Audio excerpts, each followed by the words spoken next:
O Titanic era mais do que um navio. Era o orgulho da engenharia britânica. Um gigante de 269 metros de comprimento, com quase 30 metros de largura. Diziam que ele era inafundável. A bordo estavam mais de 2.200 pessoas, entre milionários, trabalhadores e imigrantes em busca de uma nova vida na América. Era 10 de abril de 1912. O Titanic partia de Southampton, Inglaterra, rumo a Nova York. Mas o que parecia o início de uma travessia de luxo, logo se tornaria uma das maiores tragédias marítimas da história. Na noite de 14 de abril, por volta das 23h40, o Titanic colidiu com um iceberg no Atlântico Norte. O impacto foi silencioso, quase imperceptível para muitos passageiros. Mas nos compartimentos inferiores, a água começava a invadir rapidamente. Em poucas horas, o navio que simbolizava segurança, começava a desaparecer sob as águas geladas. As ordens eram claras. Mulheres e crianças primeiro. Mas a realidade foi muito mais caótica.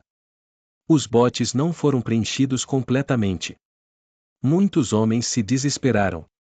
Outros aceitaram o destino com coragem.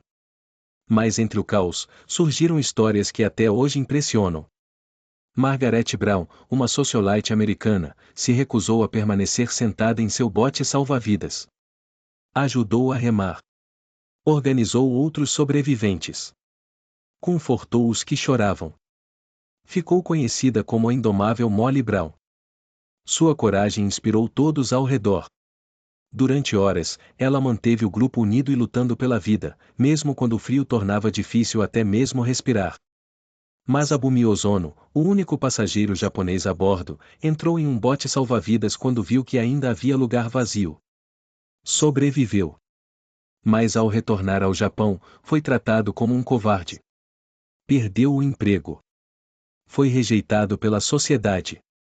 Seu crime? Ter sobrevivido. Sua história nos faz refletir sobre o peso cultural e o julgamento que sobreviventes podem enfrentar. O padeiro Charles Joughin teve uma reação inesperada. Começou a beber. Sim, ele encheu-se de conhaque. Quando o Titanic afundou, ele estava entre os últimos a pular. Passou horas na água gelada. E sobreviveu. Dizem que o álcool em seu corpo ajudou a manter sua temperatura estável por mais tempo. Ele ficou famoso por ser um dos poucos que suportaram tanto tempo em águas congelantes sem proteção. Mas além disso, Joughin também ajudou a arremessar cadeiras e tábuas para que mais pessoas tentassem se salvar. Rhoda Abbott era a única mulher que se recusou a entrar em um bote sem seus filhos. Quando o navio afundou, ela foi jogada ao mar. Milagrosamente, foi resgatada das águas e sobreviveu. Seus filhos, infelizmente, não. Rhoda passou o resto da vida carregando essa dor. Sua história é uma das mais comoventes de toda a tragédia. Dorothy Gibson era uma atriz de cinema. Ela sobreviveu à tragédia e, poucos dias depois, estrelou um filme mudo sobre o naufrágio. Ela usava no filme as mesmas roupas que vestia na noite do desastre. O filme, lançado semanas após o naufrágio, foi um sucesso, mas também uma lembrança dolorosa. Ela viveu com o trauma por muitos anos e deixou o cinema pouco tempo depois. O jovem Richard Norris Williams, jogador de tênis, estava a bordo com seu pai. Ambos pularam do navio. Seu pai foi esmagado por uma chaminé que caiu. Richard sobreviveu à noite fria, perdeu parte dos músculos das pernas, mas recusou a amputação. Anos depois, ele venceu o torneio de tênis de Wimbledon. Um verdadeiro sobrevivente. Seu espírito esportivo e sua determinação o transformaram em uma lenda viva do esporte. O capitão Arthur Rostron, do navio Carpathia, navegou a toda velocidade até o local do naufrágio. Salvou mais de 700 pessoas. Ordenou que fossem feitas sopas, cobertores distribuídos e médicos de prontidão. Ele foi considerado um herói. Sua rapidez e eficiência evitaram que mais vidas fossem perdidas. Sua tripulação trabalhou sem descanso para confortar e cuidar dos sobreviventes. O Titanic afundou por completo às 2h20 da manhã do dia 15 de abril. Das mais de 2.200 pessoas a bordo, apenas cerca de 700 sobreviveram. Os outros morreram afogados ou congelados. Entre os sobreviventes, muitos nunca mais falaram sobre aquela noite. Outros escreveram livros. Deram entrevistas. Tornaram-se símbolos de resistência. Alguns, como Archibald Gracie IV, morreram meses depois, abalados pela tragédia. Mas o mais impressionante é como o Titanic continua vivo na memória coletiva.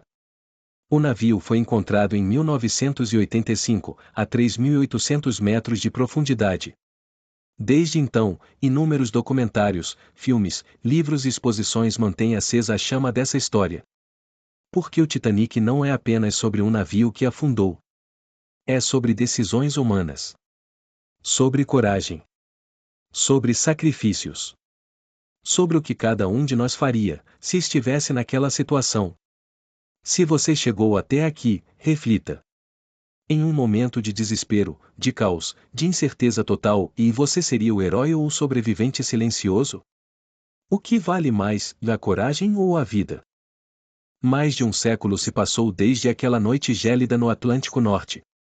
Os destroços do Titanic permanecem no fundo do oceano, mas sua história continua viva, não apenas por sua grandiosidade ou pela tragédia, mas pelas escolhas humanas que marcaram aquela madrugada.